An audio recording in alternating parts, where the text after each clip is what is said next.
तीन बेटियां एक ससुराल में। सहारनपुर शहर में राजेश अपनी पत्नी शीतल और तीन बेटियां कविता, रीना और नंदनी के साथ रहता था। उसकी बड़ी बेटी कविता बहुत ही पारिवारिक और जिम्मेदार लड़की होती है और घर पर रहकर अपनी माँ का काम में हाथ भी बटाती है।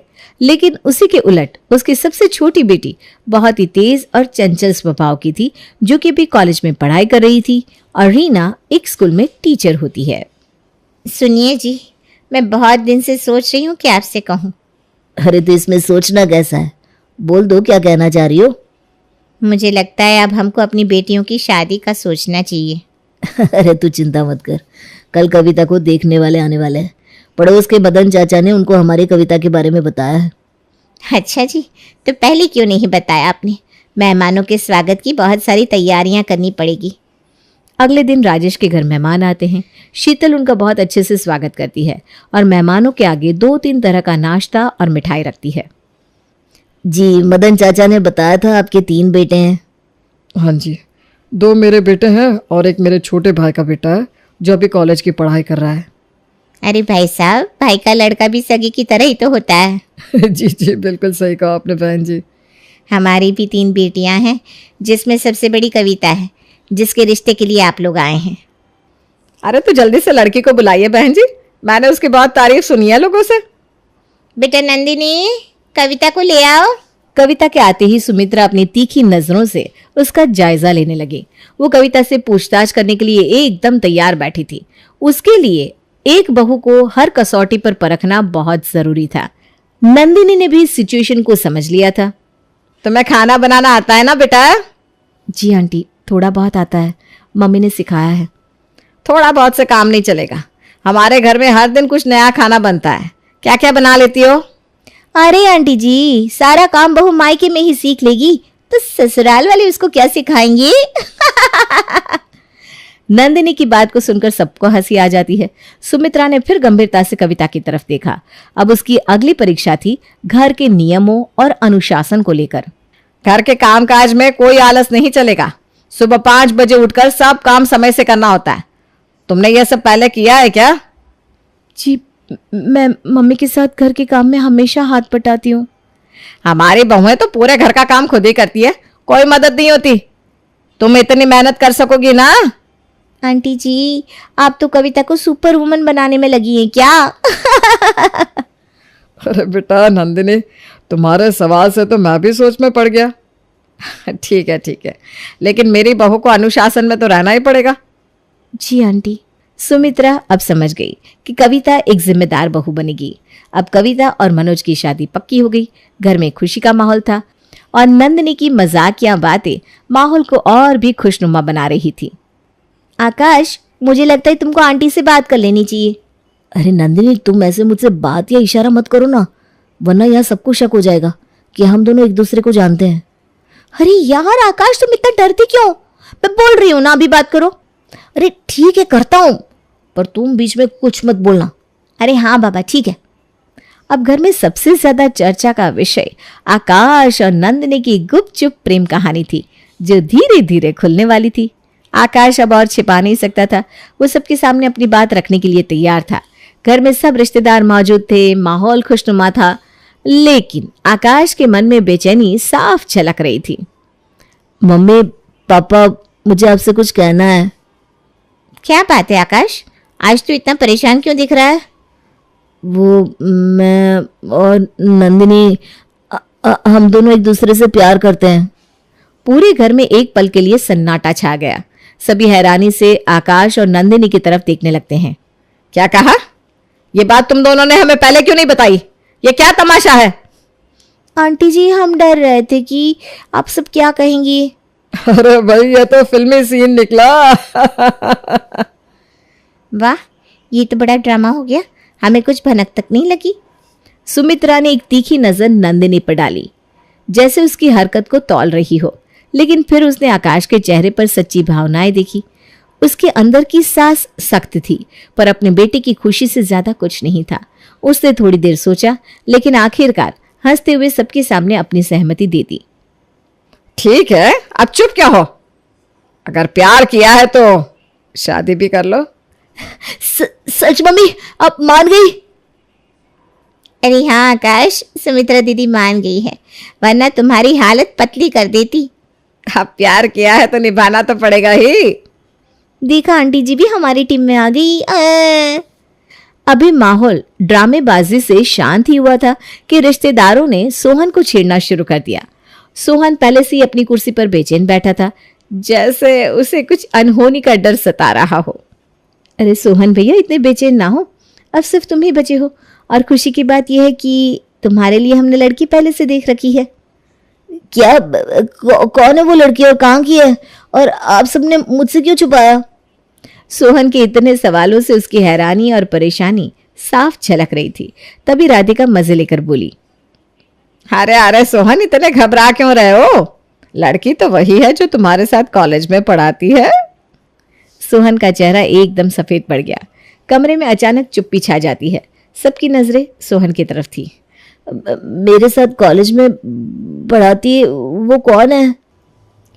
वो लड़की यहीं बैठी है, जेठ जी और मेरे होने वाले जीजा जी। आप मुझे जेठ जी और जीजा जी क्यों बुलाई हो? अरे बुद्धू, क्योंकि वो लड़की कोई और नहीं बल्कि रीना ही है। क्या रीना? जी हाँ, मैं ही वो लड़की हूँ जिसे सबने आपकी दुल्हनिया बनने के लिए चुना है। रीना का ये अंदाज देखकर पूरा घर हंसी के ठहाकों से गूंज उठा। सोहन ने सर झुका लिया। उसका शर्माना सबके सामने मजाक का कारण बन गया। वो ये सोचकर परेशान था कि कहीं कोई और लड़की ना हो, लेकिन रीना का नाम सुनते ही उसकी जान में जान आ गई। तो सोहन, अब हमें भी बता दो, कुछ और राज छुपा रखे हो तो। अरे नहीं ताऊ जी, अब तो सबके सामने आ ही गया। अरे वाह, एक एक करके सब अपने दिल की बातें कह रहे हैं और सबके कारनामे एक साथ बाहर आ गए। अब तीनों भाइयों की शादी तीनों बहनों से होंगी, और वो भी एक साथ। कितना शुभ संयोग है ये। सुमित्रा की बात सुनकर सभी ने ताली बजाई और खुशी से शादी की तारीख तय कर ली। तीनों बेटियों की शादी की तैयारियां अब पूरे जोरों शोरों पर थी और नंदिनी की शरारतें इस खुशी में चार चांद लगा रही थी। कुछ दिन बाद धूमधाम से शादी हो जाती है और तीनों बहुएं अपने ससुराल आ जाती हैं। कविता, रीना और नंदिनी, आज से तुम इस घर को अपना घर समझना। जी माँ जी, शादी के बाद ससुराल ही तो लड़की का घर होता है। जी बिल्कुल मम्मी जी, आज से ये घर हमारे लिए मायके से बढ़कर है। जी आंटी जी, मैं इसको आज से अपना ही घर समझूंगी। सुनो नंदिनी, तुम अब इस घर की बहू हो, इसलिए अब हमको आंटी मत कहना। हाँ नंदिनी दीदी सही बोल रही है, तुम हमें माँ या मम्मी कह सकती हो। अब सुमित्रा और राधिका मिलकर तीनों बहुओं को अपने घर के रीति रिवाज, नियम और अनुशासन में कैसे रहना है ये सब समझा रही थी। लेकिन तभी नंदिनी को वहां खड़े खड़े आंख लग जाती है। देखो इस लड़की को, इसमें बिल्कुल भी शर्म नाम की चीज नहीं है। नंदिनी, नंदिनी। जी माँ जी, समझ गई। क्या समझ गई? जो आपने अभी बताया।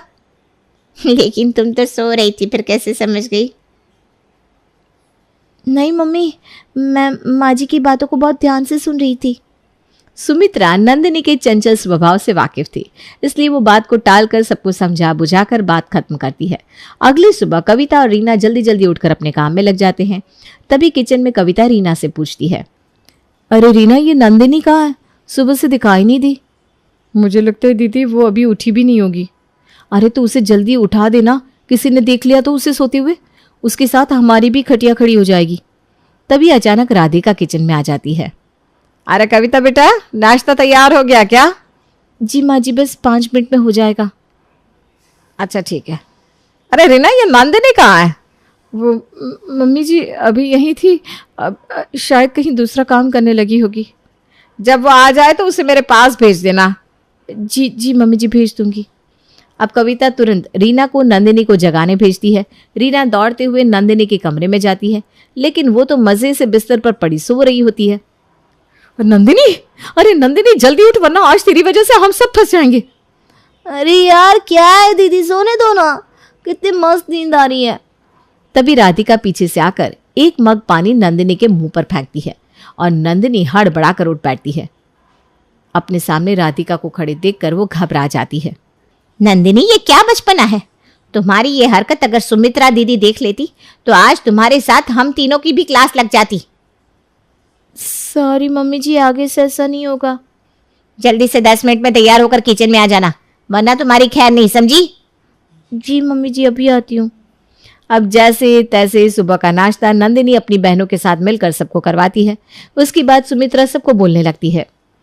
बहुओं, तुम सबने अच्छा नाश्ता बनाया था, लेकिन आज नाश्ता पूरे 15 मिनट लेट हुआ है।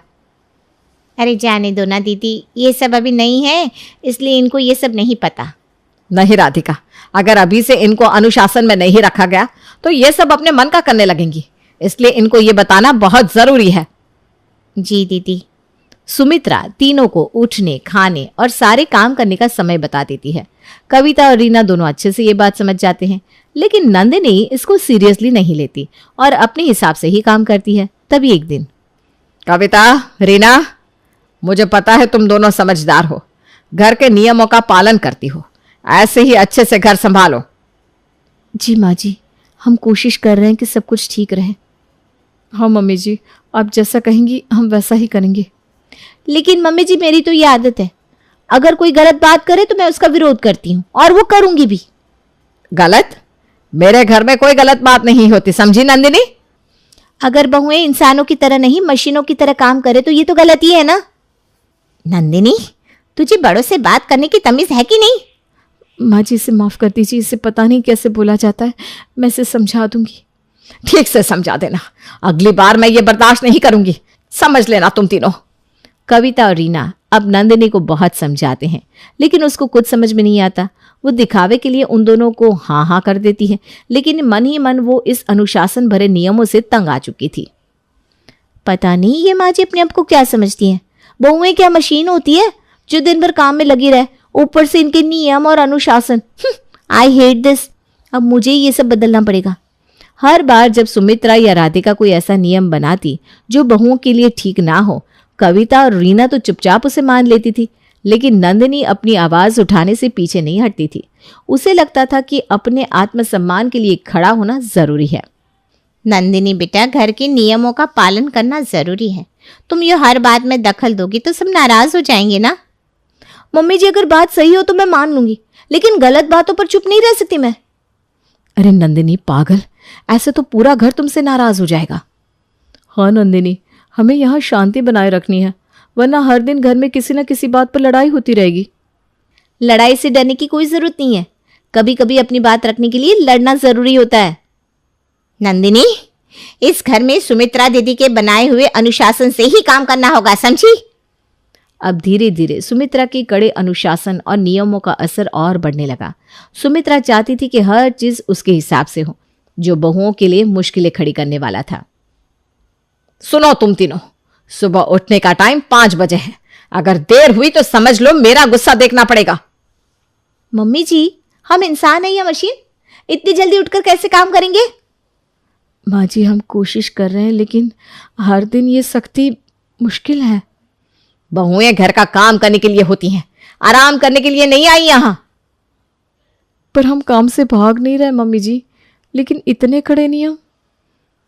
भाई सुमित्रा, थोड़ा नरम रहो, बहुओं को भी सांस लेने दो। अब जैसे जैसे समय बीतता गया, सुमित्रा की सख्ती और बढ़ती गई। बहुओं की एक छोटी गलती भी बड़ा मुद्दा बन जाती थी। एक दिन नाश्ता थोड़ी देर से बना और सुमित्रा ने फिर अपना गुस्सा दिखाया। ये क्या, नाश्ता अभी तक नहीं बना? तुम्हारे मायके में क्या ऐसे ही आलस करते थे तुम सब? माँ जी, गैस में थोड़ी दिक्कत थी ना, इसलिए देर हो गई। बहाने मत बनाओ, मैं सब समझती हूँ, मेरे घर में ये चाल नहीं चलेगी। हम दिन रात काम कर रहे हैं, फिर भी इनको नजर में नहीं आता। अरे मम्मी जी, आप थोड़ा आराम कर लीजिए, गुस्सा कम हो जाएगा। हाँ सुमित्रा दीदी, ऐसे तो बहुएं घर से भाग जाएंगी। एक दिन काजल सुमित्रा से कॉलेज पिकनिक पर जाने के लिए कहती है, लेकिन सुमित्रा उसको डांट कर चुप करवा देती है। अब नंदिनी ये सब सुनकर मौके का फायदा उठाकर काजल को अपनी टीम में लेने का सोच लेती है। अरे क्या हुआ काजल, तुम रो क्यों रही हो? नंदिनी भाभी, मैं पिकनिक पर जाना चाहती थी, पर मम्मी ने मना कर दिया। बोलती है ये सब फालतू काम ना करो, घर का काम सीखो। मम्मी जी को वैसा नहीं करना चाहिए था। बेटियां मायके में नहीं तो क्या ससुराल में पिकनिक पर जाएंगी? और हमारी हालत तो तुमने देखी है ना, बस सास का हुक्म मानते रहो। सच कहा भाभी, ससुराल में बहुएं बंधुआ मजदूर बना दी जाती है। हाँ काजल, हमारी कोई मदद भी नहीं करता कि मम्मी जी को समझाए कि ये घर है, जेल नहीं। इतने सख्त नियम क्यों आए भैया? पर भाभी अब तुम चिंता मत करो, मैं माँ से बात करूंगी, हम लोग मिलकर इन नियमों को बदल देंगे। ये हुई ना बात काजल। देखो, रोने से ना कुछ नहीं होता, अपने हक की लड़ाई लड़नी ही पड़ती है। एक दिन सुमित्रा सुबह सुबह नंदिनी को ताने मारने लगी, जिससे परेशान होकर नंदिनी ने काम करना छोड़ दिया तो सुमित्रा उस पर भड़क उठी। नंदिनी, ये क्या हरकत है? काम छोड़कर बैठ गई? हाँ मम्मी जी, छोड़ दिया। कोई इंसान इतने काम नहीं कर सकता जितना आप चाहती हो। नंदिनी सही कह रही है मम्मी जी, हर चीज में केवल अपनी ही चलाना सही नहीं है। मेरे घर में मेरी ही चलती है और हमेशा चलेगी। माँ जी, अगर आप अपनी बात हमें प्यार से समझाएंगे तो हम भी हर काम कर लेंगे, लेकिन चिल्लाने से काम गलत हो जाता है।